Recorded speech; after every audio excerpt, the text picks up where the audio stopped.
पुण्यातल्या तनिषा भिसे प्रकरणामुळे दीनानाथ मंगेशकर रुग्णालयावर हलगर्जीपणाचा आरोप झाला आहे.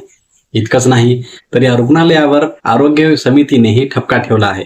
दरम्यान हे रुग्णालय धर्मादाय रुग्णालय आहे असं असतानाही या रुग्णालयाने अनामत रक्कम म्हणून 10 लाख रुपये का मागितले असाही प्रश्न उपस्थित होतो आहे. धर्मादाय रुग्णालय म्हणजे काय हे आपण या व्हिडिओतून समजून घेऊ. मुंबईतील सार्वजनिक विश्वास संस्था अधिनियम 1950 मधील कलम 41 क अन्वये धर्मादाय रुग्णालयामध्ये गरीब आणि निर्धन रुग्णांसाठी खाटा सवलतीच्या दरात आणि मोफत राखून ठेवल्या जातात. मुंबई उच्च न्यायालयाने मंजूर केलेल्या योजनेतील तरतुदींचं पालन करणं हे या रुग्णांसाठी बंधनकारक असतं. या योजनेची माहिती charity.maharashtra.government.in या संकेतस्थळावर उपलब्ध आहे. रुग्ण किंवा त्याच्या नातेवाईकांनी मेडिकल सोशल वर्कर्सना भेटून आपली माहिती आणि आवश्यक कागदपत्र तपासणीसाठी द्यायची असतात.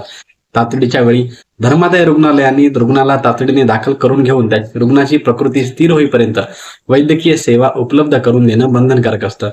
मेडिकल सोशल वर्कर्सनी पुढील समन्वय साधणं बंधनकारक आहे. रुग्णांना उपचारांच्या संदर्भात रुग्णालयात काही अडचण आल्यास संबंधित धर्मादाय निरीक्षक धर्मादाय कार्यालयाशी संपर्क साधता येतो. तसंच काही तक्रार असल्यास लेखी स्वरूपातही म्हणणं मांडता येतं. उपचाराबाबत काही तक्रार असल्यास रुग्णांना लेखी मत धर्मादाय कार्यालयाकडे सादर करावं.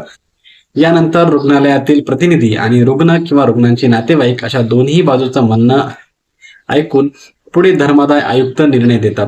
आवश्यकता भासल्यास मुख्यमंत्री कार्यालयात कार्यरत असलेले धर्मादाय निरीक्षक यांच्याशी रुग्णांनी संपर्क करून त्यांच्याशी आपला प्रकरणाबाबत मदत घेता येते. निर्धन आणि दुर्बल घटकातील रुग्णांना सवलतीच्या दरात उपचार कसे मिळतात तर निर्धन रुग्णाचं वार्षिक उत्पन्न 1,80,000 रुपये किंवा त्याहून कमी असल्यास अशा रुग्णांसाठी 10% खाटा राखीव असतात.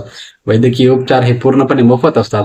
रुग्णाचं वार्षिक उत्पन्न 3,60,000 किंवा त्यापेक्षा कमी असल्यास अशा रुग्णांसाठी 10% बेड राखीव ठेवले जातात. अशा रुग्णांना सवलतीच्या दरात वैद्यकीय उपचार केले जातात. शिधापत्रिका किंवा दारिद्र्य रेषेखालील पत्रिका हे दोन्हीही नसल्यास वार्षिक उत्पन्नाचे तहसीलदार यांचे प्रमाणपत्र यापैकी एक कागदपत्र आवश्यक असतात.